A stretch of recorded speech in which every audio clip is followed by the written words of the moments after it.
세월이 우리가 위대한 사역자를 할지라도 위대한 일을 한다 할지라도 우리는 인간이다.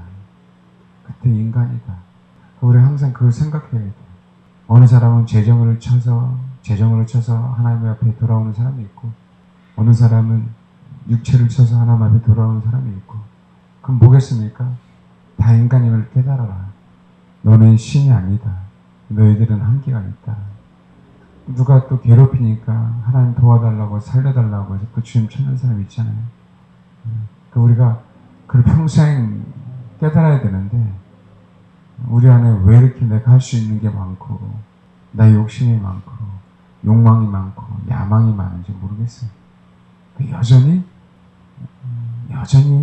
기회가 되면 내가 하려고 하는 게 너무나도 많다는 거예요.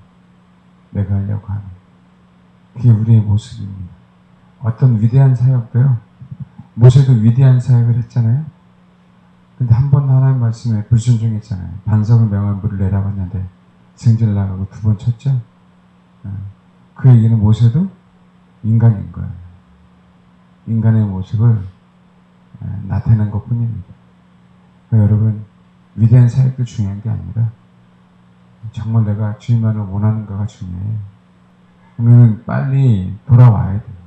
하나님은 나를 힘들게 하는 상황이 없어야 되고 나를 육체적으로 치는 일이 없어야 되고 나를 재정적인 위기로 몰아넣지 않아야 되고 빨리 깨닫고 뭔가 눈치가 그때는 빨라야 돼. 뭔가 신기한 주님이 불편하시면 자까닥 무릎을 꿇어야 되는 게 우리의 모습인데 갈 때까지 가잖아요. 그러지 않기를 바랍니다. 우리는 인간입니다. 유한한 인간이에요. 명심하십시오. 배만 아프면 못 견뎌요. 설사만 한 번 해도 힘들고요. 그렇죠? 배설만 안 돼도 괴로워요. 못 견디겠잖아요. 그렇죠? 그게 인간인데 또 그러면 화장실을 갔다가 나와서 개운하면 또 달라져. 이게 왜 그런지 모르겠어요. 왜 그런지. 그 음식 먹고 배탈 나갖고 괴롭다가 이제 시간 좀 지나면 한번 또 먹어볼까? 그리고 또 먹어버려요. 네? 왜 그런지 모르겠어요. 인간. 나를 포함해서. 근데 그게 우리 인간입니다. 항상 명심하십시오. 자꾸 우리 자신을 되돌아 보십시오. 비싼 수천만 원짜리 옷을 입어도 똑같고 허름한 옷을 입어도 똑같다. 뭐 좋은 옷 입으면 뭐 하겠습니까? 좋은 옷 입으면 그럴 필요 없이 근데 또 다른 욕심 또 있어요. 그게 인간이에요. 겸손한 것 같지 않아요. 다른 욕심이 있어요. 그게 인간이다. 그러니까 그거 분명히 깨닫고 하나님 겸손하게 하나님만 바라보는 겸손한 게 내 하나님과 동행하시는 저와 여러분 되길 바랍니다. 제가 말씀드린 제가 내 속을 안 보여줘서 그렇죠. 내가 얼마나 씨름하는지 몰라요. 내 마음속에. 똑같아요. 저와 여러분이 씨름하는 거 다 똑같아요. 단어만 다른 것뿐이야. 예를 들면 단어만 우리가 단어로 표현할 수 있잖아요. 그것만 다른 것뿐이지 다 똑같이 씨름해야 될 상황들. 그러니까 똑같으니까 더욱더 주님을 의지하자. 보통 우리가 상처라고 얘기할 때 내 마음에 아픔이잖아요. 제가 많이 말씀드렸죠. 상처받았으면 회개하라. 그게 사실 틀린 말이 아니잖아요. 맞는 얘기인데 사실은 그게 정말 정상적인 사람들도 부대껴요. 왜냐하면 아픔의 당사자는 나거든요. 내가 아프잖아요. 내가 아픈데 그 사람이 와서 나를 싸매줘야 되는데 싸매주기 전에 내가 지금 피를 흘리고 있는 이 순간에 그 사람을 용서해야 된다고 생각하는 거예요. 하나님이 나를 싸매주고 용서해도 되잖아요. 우리는 이렇게 생각할 수 있잖아요. 그러면 어떻게 돼요? 그나마 조금 합리적이고 이유가 돼요. 근데 하나님은 내가 지금 피를 흘리는 순간에 용서하라고 하는 거예요. 십자가상에서 6시간은요, 주님은 피를 흘리고 있는 순간에 우리를 용서하셨어요. 그러니까 우리가 얼마나 비침이 없는지 알아야 돼요, 여러분. 우리가 얼마나 성경적이지 않고 내 마음대로 생각하고 있는지, 내가 원하는 대로 생각하고 있는지, 또 원하는 대로 설계하고 있는지를 알아야 된다고. 그러니까 상처받았으면 회개하라는 얘기를 외치지 않는 거예요. 왜요? 우리가 우리 기준으로 설계하고 우리가 원하는 걸 자꾸 듣기를 원하니까 우리가 입맛에 맞는 설교를 찾아다니는 거죠. 더욱더 이 시대는 그것이 미혹인 시대가 됐어요. 사람들은 당신이 조금이라도 편해지기를 원하는데 주님은 조금이라도 편해지기를 원치 않았어요. 내가 괴로운 가운데 용서하기를 원하신 거예요. 피가 지금 줄줄줄 흘리고 있는 가운데 주님은 뭐라고요? 우리를 용서하는 게 아버지의 뜻인 걸 알았던 거예요. 내가 괴로운 건 사실인데 성경에서 무엇을 얘기하고 있는지, 주님이 어떤 삶을 살았는지에 대한 부분들을 우리가 안다면 사실 그런 얘기가 안 나오거든요. 첫 번째, 몰라서 그럴 수도 있고요. 두 번째, 관심 없어서 그래요. 예수님이 어떻게 살았는지, 예수님이 우리를 어떻게 용서하셨는지, 우리가 얼마만큼 예수님에게 상처를 줬는지 그거 몰라서 그럽니다. 그 얘기는요, 우리가 사는 인생이 은혜라고 고백하지 않아서 그래요. 우리가 사는 게 은혜라고 한다면 어찌 그분께 대들 수 있겠어요? 우리가 사는 게 은혜라고 한다면 어찌 내가 피를 흘리는 거 가지고 하나님 앞에 따지고 원망하고 나한테 이런 걸 요구하신다고요? 이럴 수 있습니까? 당신 한번 나처럼 이런 상황이 벌어지면 그렇게 하실 수 있겠어요? 이렇게 따지거든요, 우리 마음속에. 근데 사실 막상 곰곰이 잘 생각해 보면요, 예수님은 그보다 더욱더 당한 상태에서 우리를 용서해 주셨단 말이에요. 그 얘기는 내가 어떻게 꾸역꾸역 내 인생을 살아가는 게 목적이었지, 주님의 인생이 어떤 인생이었는지 내가 그분의 인생을 쫓아가려고 하는 마음은 1도 없는 거야. 우리 신앙생활에 있어서. 그런 게 얼마나 많은지 몰라요. 그러니까 성경을 내가 복음이 된 것이요, 자기가 원하는 기준으로 해석한 것이요. 내가 깨달은 것을 증거하는 건 뭐 나쁘다라고 생각할 수는 없어요. 내가 깨달은 것이 증거한 게 중요한 게 아니라요, 그 얘기가 성경에 있는가가 없는가가 중요한 얘기지. 그것을 예수님이 친히 말씀하셨고 예수님이 그 길을 갔는가가 더욱더 중요한 거죠. 예수 믿으면 구원이라는 이것이 신앙생활에 있어서 99%는 다 된 것 같아요. 그러니까 소위 말하는 우리가 생각하는 예수님이 십자가상에서 어땠는지, 예수님이 어떤 행적이 있었는지, 예수님이 어떤 마음이 있었는지, 예수님이 어떻게 귀신을 쫓아냈고, 예수님이 어떻게 죽은 자를 살렸고, 예수님이 어떻게 세리와 창녀와 그래서 가난한 자의 이웃이 됐는지에 대한 부분들에 대해 관심이 없는 거예요. 자, 그 얘기는요, 예수님의 행적에 대한 관심이 있다는 게 아니라 예수님이 십자가상에 죽어서 나를 구원시켰어, 요것만 관심이 있는 거예요. 그 얘기는 내가 구원 받았나 받지 않았나 요것만 관심이 있는 거예요. 네가 구원의 확신이 있냐 없느냐, 우리 이렇게만 들었어요. 그러니까 뭐예요? 우리 관점은 내가 구원의 확신이 있나 없나 이것만 관심 있게 됐어요. 그러니까 우리 신앙이 이렇게 전락했다니까. 예수님은 결코 그렇게 얘기하지 않았어요. 예수님은 당신을 쫓아오라 그랬지, 내가 십자가상에 죽었으니까 너는 구원의 확신을 가지고 그것만 믿으면 돼 이렇게 말씀하지 않았단 말이에요. 우리에게는 구원의 확신에 대해서 전혀 얘기를 안 하니까 뭐 문제될 건 없어요. 그런데요, 여전히 다른 교회 가면요, 여전히 뭐가 제일 중요한지 아세요? 구원의 확신. 구원의 확신 너무 중요하다. 그래 안 그래? 성경 공부할 때마다 뭐가 중요해? 구원의 확신. 교회 갈 때마다 뭐가 중요해? 구원의 확신. 그게 전부있냐? 그거 없으면 큰일 나는 것처럼. 제가 한번 부교육자면서 그랬어요. 여러분, 구원의 확신 있는 건 너무 중요한데요, 예수님이 여러분을 향해서 어떻게 생각할까요? 그랬어요. 여러분, 구원의 확신이 있는데 구원을 시킬 수 있는 그 당사자는 뭐라고 생각할까요? 그랬어요. 떡 줄 사람은 주고 싶은 마음이 없는데 그냥 괜히 뭐 한 거예요? 받기를 흥분하고 있는 거죠. 얼마나 그렇게 잘못된 신앙이 얼마나 많은지 몰라요. 그러니까 그분의 은혜를 정말 알면 내가 피를 흘리든 그게 중요하지 않아요. 내가 누군가 나를 상처를 싸매주면 뭔가 조건이 그죠? 맞으면 용서하고 맞으면 회개하고 그게 중요하지 않다니까요. 그냥 그분이 피 흘린 상태로 우리를 용서하셨기 때문에 우리를 피 흘린 상태로 뭐 하는 거예요? 용서하는 거예요. 그럼 이게 성경에 있는 얘기잖아요. 그래요 안 그래요? 거기에 조건이 있었어요? 예수님이 기부싸구를 용서했습니까? 예수님 빵꾸난데 그죠? 때우고 죄송합니다, 꼬매고 용서하셨어요? 예수님 피가 흘리니까 사람들 보기 안 좋으니까 그치, 이마 흐르는 비를 그쵸? 깨끗이 닦고 소독하고 용서하셨습니까? 아니잖아요. 그냥 그 모습 그대로잖아요.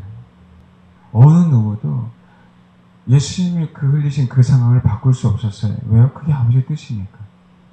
근데 우리는요, 그 예수님의 피 흘린 모습을 우리 눈으로는 잘못된 시각으로 바라보고 있는 거예요. 잘못된 시각으로. 성경도 잘못된 시각으로 보는 거예요. 철저하게 내 중심으로 보고 있어요. 철저하게. 내가 축복받는 게 우선이고요. 내가 다른 사람보다 잘 나가는 게 우선이고, 내가 먼저 치유받는 게 우선이고, 내 상처를 해결하는 게 우선이고, 내 문제를 해결하는 게 우선이고. 저도 그렇고 여러분도 그렇고요. 결코 주님의 마음이 없다니까요. 결코. 그러니까 전통적인 교회에서 그냥 복 받아라. 열심히 교회 생활해라. 믿음 생활 열심히 해라. 그럼 천국 간다. 이거 외에는 없잖아요. 우리가요, 주님 자신에게 관심이 있으면요, 우리 시각은 안 바뀔 수가 없다니까. 항상 관점이 누구의 관점으로? 주님 관점으로 바뀌어요. 그러니까 우리가 말하든 생각하든 우리의 죄덩이 있는 건 사실이야. 죄가 많고 죄 가운데 씨름하는 건 사실이야. 그런데 뭐가요? 예수님이 어떻게 살았는지, 그분이 어떤 분인지, 그분이 뭐 하는 거예요? 우리가 그분에게만 관심이 있으니까 그분이 우리를 계시해 주는 거예요. 그러니까 상처받았으면 회개하라. 이 얘기가 안 나올 수가 없어요. 왜요? 주님은 상처를 흘리면서 우리를 용서해 줬거든요. 그분 우리에게 상처를 받았잖아요. 수많은 군인들, 종교 지도자들, 수많은 사람들에게 얼마나 마음의 상처, 육체적인 상처를 받았어요. 잠도 못 주무시고 그 고통을 다 당하셨잖아요. 근데 그 십자가 상은 뭐라고요? 대신 회개하신 거예요. 대신 중보하신 거라. 그분이 우리 모든 죄를 짊어졌잖아요. 어떻게 해요? 아버지 앞에 대신 회개했죠. 또 한 가지는 그것이 당신의 죄라고 인정하신 거예요. 수많은 상처를 가지고 그때 주님은 뭐 한 거예요? 회개하신 거예요. 여러분. 이게 신앙이라고. 그러니까 봐요. 수많은 사람들 오해하잖아요. 정말 상처는요, 은혜를 몰라서 받아요. 상처는. 예수님을 생각한다고 하면은요, 우리가 부족하니까 상처를 받을 수 있어요. 그러나 예수님을 생각한다면요, 그 상처 가지고요, 내가 아버지 앞에 원망하고 투덜거리고 불평하지 않는다는 거예요. 진짜 예수님을 모르니까. 그분이 어떤 아픔 가운데 거해 있는지를 모르니까 우리가 투덜거리는 거예요. 예수님의 십자가는 다른 거 아니에요. 나의 구원의 확신. 이거 외에는 안 남는 거예요. 이거 외에. 십자가 상에서 돌아가신 예수를 믿어? 아멘. 믿습니다. 구원의 확신이 있어? 예, 확신이 있어요. 그럼 끝나는 거예요. 이 신앙생활. 사실은 그런 구원의 확신이 중요한 게 아니라 진짜 우리가 정상적이라면 그 십자가의 고통당하신 그분의 마음이 주님 전달하게 해달라고, 느끼게 해달라고, 최소한 깨닫게 해달라고, 알게 해달라고 기도해야 되는 거 아니에요? 그 마음이 생겨야 되는 게 아닙니까? 그게 정상적이지 않나요? 근데 왜 우리는 구원의 확신만 있냐고. 모든 부분들이 다 내 기준이잖아요. 내 기준, 내 사역, 내 명예, 내가 어떻게 하면 천국에서 좋은 집, 큰 집을 갖고 있을 것인가. 외에는 관심이 없잖아요. 그러니 우리 신앙이요, 망가지는 거예요. 우리 신앙. 그래서 우리는 여전히 상처받는 거예요. 여전히 상처받았다고 왜 내 상처를 싸매주지 않냐. 아버지 앞에 요구하는 거지. 그리고 싸매줘야만, 위로받아야만 그때서야 조금 용서하는 척 하는 거예요. 그러면 미혹입니다. 그건 미혹이에요. 여러분 상처받았습니까? 그 상처를 가지고 용서하십시오. 이 얘기를 어떻게 쉽게 받습니까? 구원의 확신만 갖고 있는 사람들이 이 메시지를 어떻게 소화하겠냐고. 그렇지 않나요? 왜요? 구원의 확신이 있는 사람들이 십자가를 지고 가고자 하는 그 마음이 있어요? 자기를 부인하고자 하는 그 마음이 있습니까? 구원의 확신만 강조하고 그것만 평생 그 설교만 들은. 제가 말씀드렸잖아요. 어느 모 교회에서 수십 년간 신앙생활 하신, 지금은 장로님 되신 분입니다. 제가 은사에 대해서, 특히 지식 은사에 대해서 얘기했더니 성경 공부하는데 뭐라고 하시는지 아세요? 수십 년간 지식 은사에 대해서 처음 배운, 지식의 은사가 뭔지. 지식 은사를 안다고 해서 구원받는 게 아니에요. 그 얘기는 뭔지 아세요? 다른 게 아니고요, 진리가 편협됐고 진리가 왜곡됐다는 거예요. 알겠습니까? 여전히 수십 년간 신앙생활을 하고 있는데 성경에서 말하고 있는 편협된 예수, 편협된 구원관, 편협된 신앙관으로 영원히 그분은 그 상태로 그냥 죽을 수밖에 없는 상황이 된다는 거예요. 왜요? 성경에 있는 내용을 배우는 게 아니에요. 성경에 있는 내용을 배운다 하더라도 예수님이 어떤 분인가에 대한 생각조차를 안 하고 우리가 신앙생활 하는 거예요. 지금 내가 이렇게 얘기하는 나도요, 얼마나 많이 놓치니까 예수님은. 여러분 그렇지 않나요? 내가 어떻게 숨 쉬는 순간마다 예수님을 묵상하겠습니까? 나도 그랬으면 좋겠어요. 나도. 그러니까 전혀 십자가를 지고 주를 쫓아가고자 하는 마음. 여러분, 내가 부인되어지고 십자가를 지고 주를 쫓아가야만 우리는요, 성장하고 성숙하거든요. 성장만이 아니라 성숙해야 된단 말이에요. 근데 우리는 뭐예요? 구원의 확신만 있어서 영원토록 어린아이로 남고 싶은 거예요. 영원토록 젖먹이 어린아이로. 그렇게 가르쳤고요. 그렇게 배워왔어. 다 컸는데 이제는 뭐 하는 거예요? 젖이 맛있지 밥이 맛있지 않은 거예요. 그러니까 나이는 먹었는데 왜 이렇게 설교가 어려워? 이렇게 나오는 거지. 설교를 이해하려고 들으니까 어렵지. 정말 설교 듣는 사람들이 내가 얼마만큼 주님을 사모하는가, 또 사모하기를 원하는가, 그분을 얼마나 갈망하기를 원하는가, 그분만을 원하는가의 그 정도에 따라요, 그 영 속에 생명이 들어가는 거거든요. 그 영 속에 생명이 들어가서 내 혼을 바꾸는 거거든요. 근데 내 혼이 그걸 원하지 않는데 어떻게 영 속에 생명이 들어가? 내 혼이 원하지 않는데. 그러니까 여전히 어린아이고요. 여러분, 구원의 확신이 구원입니까? 구원의 확신이 구원이냐? 구원의 확신이 있으면 다 구원받습니까? 세상에나? 그거 어디서 나왔는데 구원의 확신? 말씀을 암송한다고 예수를 믿으면 구원의 확신이 확 생겨요? 로또 사면 1등 맞출 줄 확신해. 그럼 사면 맞아요? 그럼 자기 생각인 거 아니야. 자기 생각. 구원을 이루어 가시는 분, 구원을 이루어 주신 분이 누군데? 주님인데. 왜 자기 확신으로, 자기 이기는 신앙생활 항상 하냐? 두렵고 떨림으로 구원을 이루어 가야지. 이게 얼마나 왜곡되는지 몰라요, 여러분. 얼마나. 어쨌든요, 내 안에 상처가 있다는 거는요, 은혜를 모른다는 거예요. 그래서 어린 아이일수록 상처받습니다. 제가 이 얘기를 확실하게 해놔야 돼요. 따라하시오. 어린 아이일수록 상처받는다. 이 얘기해야 상처받는 얘기 안 하지. 왜요? 난 어린 아이구나. 다른 사람한테 어린 아이라고 듣고 싶진 않잖아. 할렐루야? 어린 아이일수록요, 상처를 많이 받는 거예요. 그런 거 있잖아요. 길 가다가 애들이 돌풀에 너무 그 당연히 쓰러질 수 있어요. 그쵸? 근데 딱 봤더니 아무것도 없어. 그럼 어떻게 해? 툴툴 틀고 일어나. 딱 보는데 그때 당시에 뭐가 있어요? 피라는 막. 그러면서 어떻게 돼? 삐! 그러면서 뭐 하기 시작해요? 괜히 안 아픈데? 아픈 것처럼 느껴지죠? 왜요? 어린아이기 때문에 그래요. 어린아이기 때문에. 어른일수록요, 현상이 아니라 실제로 아픈가 안 아픈가, 그리고 참을 수 있는가 없는가, 그걸 따지죠. 아픔의 정도를 이겨낼 수 있는 힘이 생기잖아요. 마찬가지입니다, 실은. 마찬가지. 여러분, 아픔을 토해놓지 말라는 게 아니라 그 아픔을 사람에게 토하지 않고 성숙한 사람일수록 누구 앞에 토해내? 주님 앞에 토해내는 거예요. 주님, 내가 주님의 십자가를 조금 알겠어요. 이렇게 토해내는 거예요. 이게 기도예요, 여러분. 이게 기도라고요. 상처를요, 승화시키는 거예요. 십자가는 상처를 표현하는 게 아니라니까요. 상처를 당신의 영광으로 바꾸는 순간이에요, 십자가는. 우리에게 어떤 아픔을 주님이 주셨다는 얘기는 동일하게 그분처럼 우리를 뭐라고요?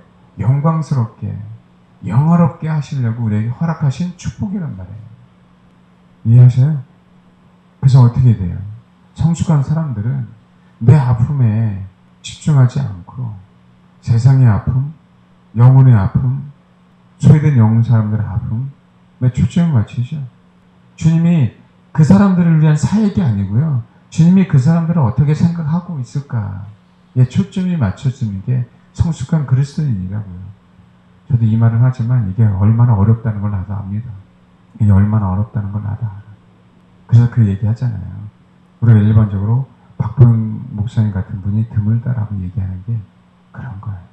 당신에게 관점이 아니라 복음이 필요한 사람들에게 관심을 갖잖아요. 관점이 다르잖아요. 그렇게 되기를 바랍니다. 내가 괴로움을 당하고 내가 오해받고 내가 핍박이 있어도 그 괴로움과 오해와 핍박 때문에 누군가가 복음을 받아들인다. 아멘? 거기에만 관심이 있는 거예요. 이게 어렵습니다. 저도 인생을 살아가면서 그런 걸 조금씩 배우는 것 뿐인 것 같아요. 조금씩. 저와 여러분이 꼭 상처받았다고 싸매달라고 기도하지 마시고요. 그 상처가 주님의 상처가 되어서 주님처럼 그 상처를 가지고 주님의 명령에 하라는 대로 순복하고 용서하고 회개하고 주의 말씀대로 그렇게 실천하시는 분이 되길 바랍니다. 어릴수록 상처받아요. 어릴수록 은혜를 모르는 거예요. 그 은혜도 어릴수록 자기 기준으로 은혜를 받았다고 그래요. 은혜는 내가 받는 것이요. 정말 은혜는 내가 받는 것이야.